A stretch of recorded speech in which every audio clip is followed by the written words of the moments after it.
Hello, I hope all is progressing well. My name is Kevin Dufresne. Welcome to I Don't Know, We Can Talk About It, where we discuss myriad topics civilly, responsibly, and reasonably. Our first two topics, of course, concern education.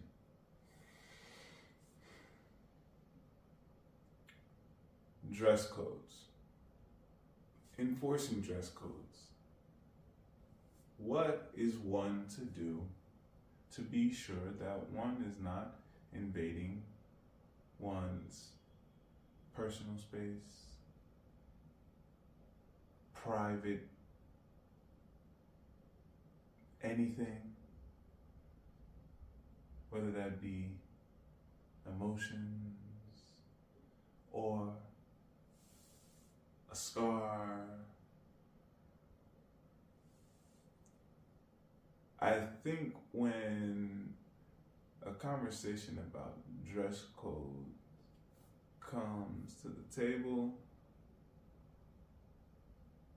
being aware of however the particular educational atmosphere requests students to dress has as a part of the uniform is all very necessary, as each locale will be different. More so, I think reasoning behind dress codes can be helpful for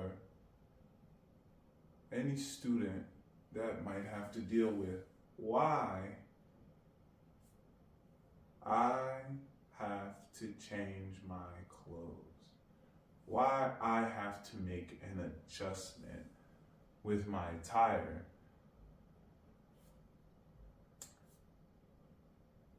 I think one's attire can be a form of expression. Even more so, I'm not entirely sure about how accessible attire really is for an individual. I consider one's potential economic state. One may have a jacket on, though may have socks with holes in them. Not just a one-off time, though multiple socks with holes in them. Or any other part of the attire that is the way it is because of a financial situation, perhaps, or a location, a geographical situation that one might not feel comfortable disclosing to an authority figure for whatever reason. When a dress code is in tandem with the uniform, I think any student can be completely aware of the rules more easily, what is acceptable, what is not. Though considering a dress code is not in tandem with a uniform, the flexibility of attire increases. I think any student that has to deal with dress code can be set in a position to be more aware by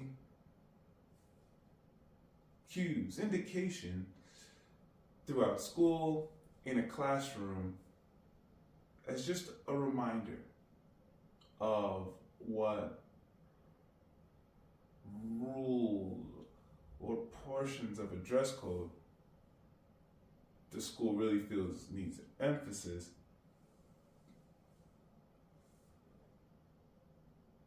the emphasis can be put on a flyer, on a sign, a poster for any student, so as not to disrupt instruction, to be a subtle reminder, as well as to be less abrasive for any that may have to deal with a dress code situation, even if it's happening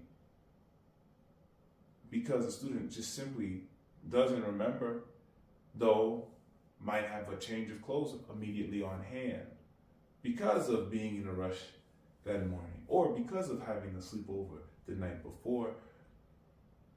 For whatever situation, a reminder can be very helpful for a student, especially a somewhat passive reminder, so as not to disrupt how a student might feel. By giving a student more autonomy, self-control, when the student engages with responsibility. Otherwise, I'm very, very calm about dress codes because I, in my mind, like to encourage being mature in particular types of situations. Dress codes that are set can be helpful, though conversations that may happen because of a situation that is outside of a dress code can also be very effective for an individual's growth. For example, if a person's body has certain features that might draw attention in a particular way, being able to have conversations about what responses are, how one may respond respectfully, mindfully, situationally, reasonably, being in a class setting.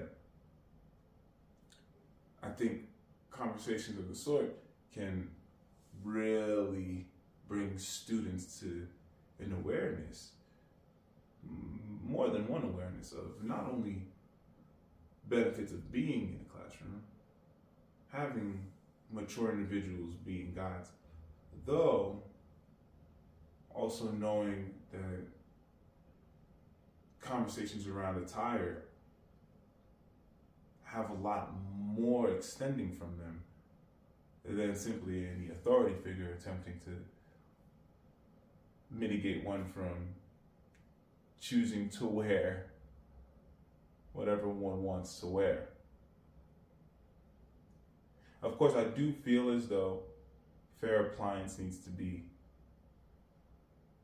all the time, no matter who is wearing what. If it's out of the dress code, then any person that's adamant about the dress code warriors, especially at a school that does not have a uniform, needs to be fair across the board.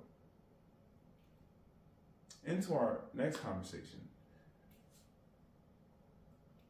How teaching certain topics is very tricky territory for educators.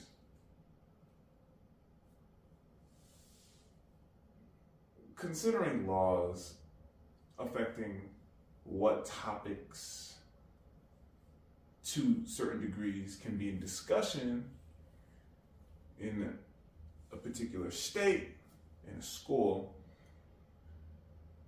I think even at the strictest levels one can think of, any student coming to school has to be in a position to be learning how to have civil discussions, to be learning not just facts to put back on a page for a test or quiz, though understanding the revolving parts that make the learning important. How are people having the discussions? Why are the discussions relevant? I think current events can be very useful to promote talking about any situation reasonably, hearing different sides, to really educate individuals of how to communicate reasonably in society at large, mindfully. So everyone can learn how to debate, how to create an argument, how to defend an argument, what evidence is. Perhaps even write an article defending one's position. I think that the core of the teachings, from my perspective, of course, are not about being in any particular political alignment, though about being able to be a good communicative entity on a topic, still being able to respect another's human identity, respect another human's being. Of course, being able to find such balance can also help any that may seem extremist in being become more aware of a different route. I think when anyone feels able to be in a society in which one can have a perspective, discuss the perspective, though align oneself in a balance that is not harmful to anyone, that individual can situate better mindfully, perhaps even be willing to learn differently, if in case the individual is in an objectively poor situation, though has an alternative, many alternative routes of mindful living, objectively good routes. So I think being in an educational atmosphere is one of the best atmospheres to be in, to learn to have civil conversations.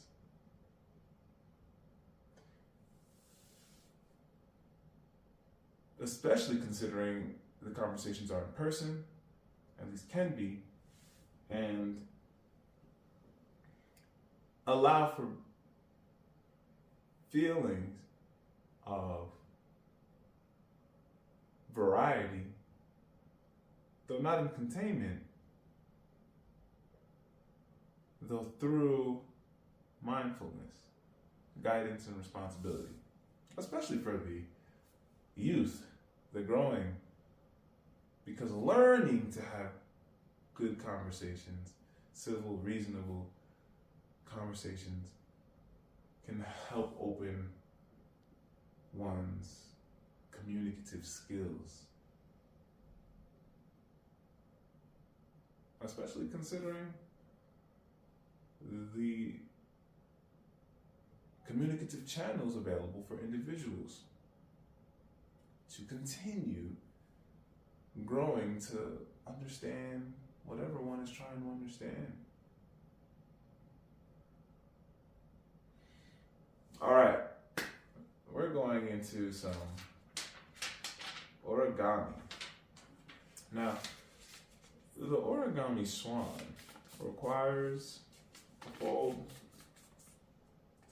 initially, square paper, point to point, corner to corner fold. Open it up. Just gonna have an inside fold now. One inside fold. And as you can see, this inside fold is gonna set us up well for the back portion. And we're gonna do another inside fold. When you get these origami going, your brain works differently. It's good to do origami. It's very calming.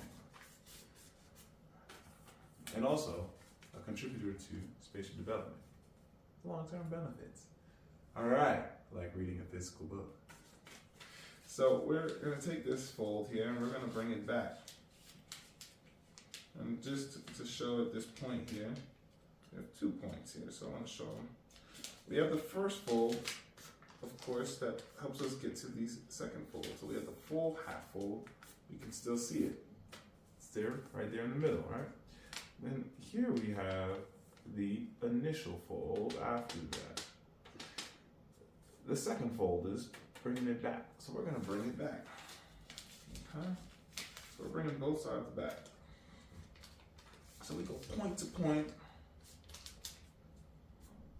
And